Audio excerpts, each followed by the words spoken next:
Baik, terima kasih untuk kesempatan. Materinya luar biasa ya. Mungkin saya perkenalan dulu, nama saya Kiki Bayage, nama panggilannya HB saja. Pak AB? Ya, Pak HB. Pak AB aja ya? Ya. Saya Pak Olan, Pak. Oh iya, Pak Olan, terima kasih. Pak Olan, materinya luar biasa dengan judul ini fungsi dan tugas wewenang DPR Provinsi. Judul yang sangat menarik ini saya sedikit masukkan juga, kemudian ada pertanyaan juga.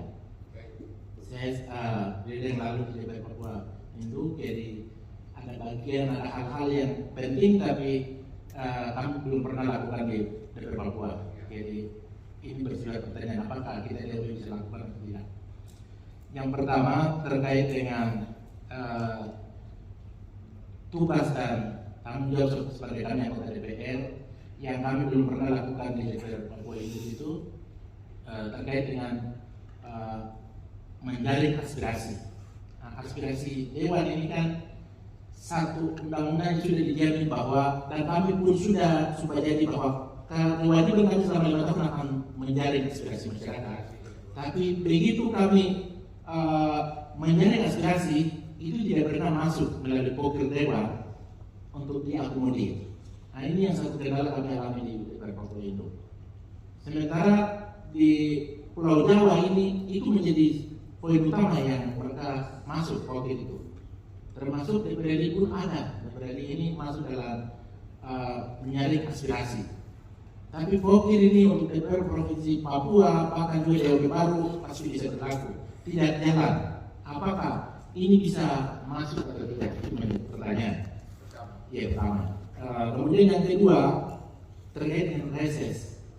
Reses ini kan untuk menjaring aspirasi itu. Iya, dapil konstituen. Tapi untuk kami di Papua sementara ini lakukan hanya 3 kali. Apakah bisa menambah untuk 4 kali atau tidak? Itu pertanyaan. Karena menjaring aspirasi hanya 3 kali itu tidak cukup, Pak. Minimal harus 4 kali reses baru bisa menjaring aspirasi masyarakat. Kemudian hal yang berikut terkait dengan pengawasan otsus. Ini kan kita di Provinsi Papua termasuk dengan DOP ini, otsus masih berlaku dengan jilid 2 ini kan sampai 2041. Tapi pengawasannya tidak ada. Di lapangan. Iya, kalau periode lalu dengan otsus jilid pertama itu memang ada pengawasannya. Pengawasan otsus itu ada. Tapi begitu ada pembakaran, kemudian ada jilid 2 otsus nomor 2 tahun 2021 hilangkan pengawasannya. Nah, ini tersebut jalan tanpa pengawasan DPR. Jadi ini perlu harus ada pengawasan DPR terkait otsus. Kemudian hal berikut lagi terkait kami DOB. ini ibarat begini, Pak. Seorang bapak dan mama melahirkan anak, berarti tanggung jawab mereka itu dari usia 0 sampai dengan anak itu dewasa dan dia bisa jalan sendiri, lalu tanggung jawabnya mungkin setengah begitu. Orang tua berapa persen dan dia sendiri berapa begitu. Tapi DOB ini ibaratnya itu anak yang dilahirkan, 4 anak yang dilahirkan oleh negara ini. Tapi tanggung jawab dari nol ini langsung kembali ke saya. Dia mampu jalan atau tidak, mampu makan sendiri atau tidak pusing saja begitu.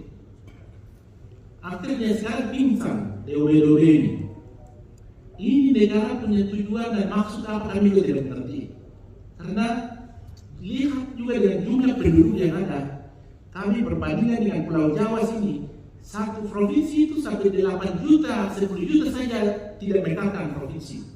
Lalu DOB berapa? Hanya 1 juta saja dibagi, akhirnya 300, 600 yang bisa jadi provinsi. Ini tidak masuk akal. Tapi negara tidak sanggup untuk membiayai. Akhirnya infrastruktur dibebani ke daerah. Otsus jangan lihat untuk membiayai infrastruktur, itu untuk kesejahteraan masyarakat. Otsus pun sudah diarahkan dalam bentuk kegiatan. Implementasinya sudah jelas semua.